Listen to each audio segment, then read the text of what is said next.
La lutte contre le Covid-19 au Cameroun, en France et dans le monde est au centre de cette audience qu'a accordé le président de la République, son Excellence Paul Biya. L'ambassadeur de France au Cameroun, Christophe Guilou, c'était donc aujourd'hui, ce jeudi 16 avril 2020. Le compte rendu de Yves-Marc Medjo. Au Palais de l'Unité, l'activité présidentielle ne connaît pas de trêve.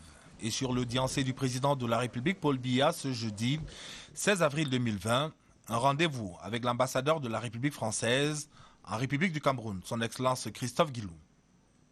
L'audience que le président Biya accorde ce 16 avril 2020 aux diplomates français participe de l'exercice quotidien du magistère que le peuple souverain lui a renouvelé le 7 octobre 2018 à la faveur de la dernière élection présidentielle au Cameroun. Seulement, intervenant dans un contexte de crise sanitaire sans précédent, cette crise va naturellement imposer de nouvelles attitudes dans le strict respect des mesures barrières édictées par les autorités gouvernementales et sanitaires. Précédé par le ministre directeur du cabinet civil de la présidence de la République, Samuel Vondoyolo, son Excellence Guilou est introduit auprès du chef de l'État par le chef du protocole d'État, Simon-Pierre Bikele.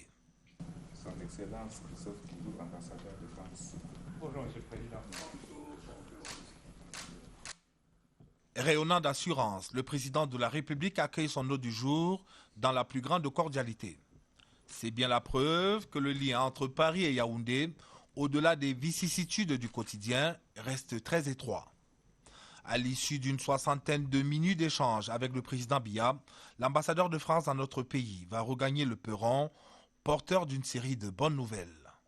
J'ai retrouvé le président Biya, qui m'avait reçu en audience il y a un peu plus d'un mois. Donc, toujours alerte, nous avons eu une très longue discussion.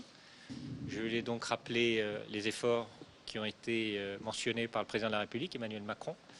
D'abord, d'un point de vue budgétaire, financier, le moratoire sur la dette, sur le remboursement de la dette pour le Cameroun, qui a été obtenu au cours du G20, et le président Macron a été un élément moteur de cette décision, va se traduire par un allègement de 230 milliards de francs CFA pour l'économie camerounaise, dont 60 milliards pour la France. Donc c'est un énorme effort et la France est un des éléments moteurs en faveur de cet allègement.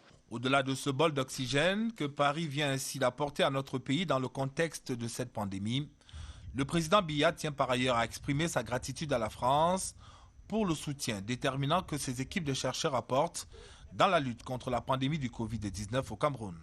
Je lui ai rappelé également tous les efforts que font la France pour la fourniture de matériel médical, la prise en charge des malades, l'achat de réactifs. Des lots vont arriver. Je lui ai réaffirmé également la centralité de la recherche française, puisqu'ici nous avons un institut Pasteur qui est très actif sur le dépistage, la mise en place de tests, l'Institut de recherche pour le développement, le CIRAD, qui sont des institutions de recherche dans lesquelles travaillent des scientifiques camerounais. Et je lui ai réaffirmé qu'elles étaient au service du Cameroun pour lutter contre la pandémie. Et je lui ai également dit que nous ferions également tous nos efforts pour venir en aide aux Camerounais, notamment pour tous les problèmes d'alimentation, parce qu'il va y avoir des répercussions sur l'économie et sur l'éducation. En marge des questions d'ordre économique, sanitaire et humanitaire, la rencontre de ce jeudi entre Paul Biya et Christophe Guilou a offert l'opportunité aux deux personnalités d'évoquer la situation sécuritaire dans les régions du nord-ouest et du sud-ouest. Nous avons parlé de la situation dans le Nozo et je lui ai réaffirmé l'importance d'un cessez-le-feu tel qu'il a été annoncé et demandé par le secrétaire général des Nations Unies, M. Antonio Guterres. Et je lui ai dit que c'était une initiative qui était importante, ne serait-ce que pour le Cameroun.